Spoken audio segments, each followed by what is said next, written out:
Hi everyone, welcome back to the channel. In today's video, I'll be installing the Kenwood MGP car stereo in our 99 Zen. I've also made a short clip on cosmetically restoring and testing the Kenwood unit, so please watch that in case you haven't. So the first thing while dealing with electrical systems in the car is to disconnect the negative terminal of the battery. So let's do that. It is an M6 nut, so number 10 socket. So this is a stock unit that is there in our Zen, and this is from a Chinese brand called Haman. So it's a non-mechanized unit, as you can see. You simply pull it out. So it's a short unit because there's no CD player mechanism. So this is the antenna cable. Pull it out.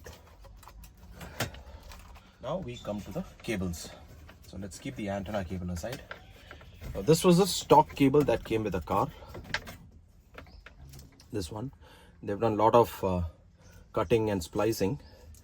So let's now that the battery negative cable is taken out, let's pull out this cable. Lot of cutting and splicing done. So what we are interested is in the front speaker connections, which is these brown cables and these gray cables that you can see here. And we also have the ground cable, which is black. We have the power cable plus 12 volt, which is this yellow cable. This they have connected it through a fused threaded connection. You can see the fuse here.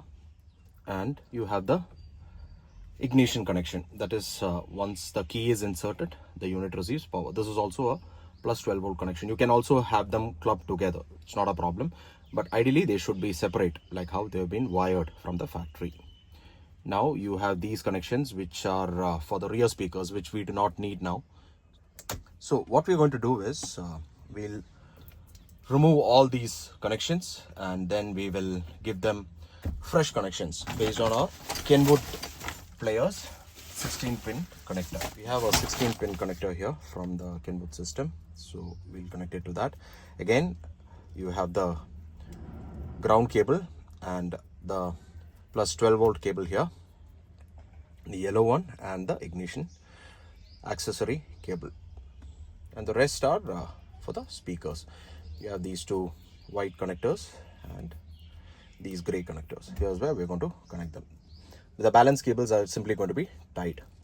And another basic rule, never, this is a very wrong method of twisting cables. You should never do that. You should always twist them longitudinally, not like this. This is a very wrong practice, guys. So we are done with the wiring. Now what I've done is so this one is going to the cigarette lighter socket. Now these are the power cables that you see here, the main power cables, the ground plus 12 volt and ignition, which I've taped together with a main harness from the company. And the other cables that are not being used from the 16-pin ISO connector, I've just twisted and taped them like this.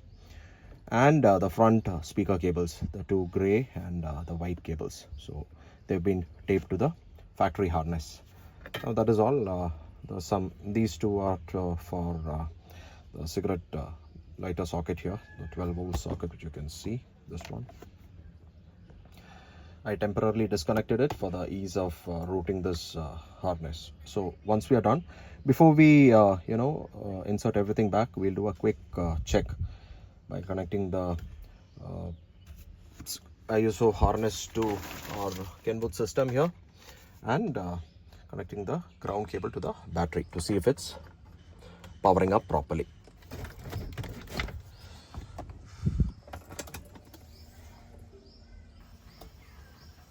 Awesome, so it works. Now we need to do a quick test to see if the speakers are working as they should. So we enter source, we go to auxiliary,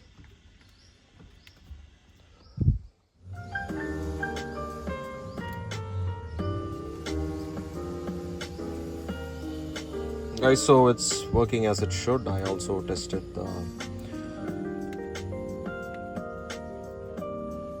balance function to ensure that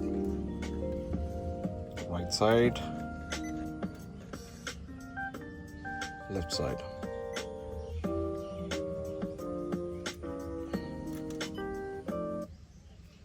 So what we'll do is we'll now connect the antenna cable, and So the antenna cable is connected, the other harness is neatly tied up, as you can see here. And this is for the cigarette lighter socket, which I said. We'll just insert it here.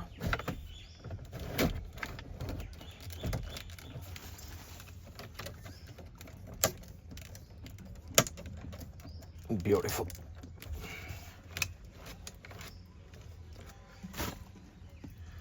So that completes the activity, guys. In the next step, I'm going to change the speakers. Let me just show you the kind of speakers that we have here. These are old Pioneers, guys.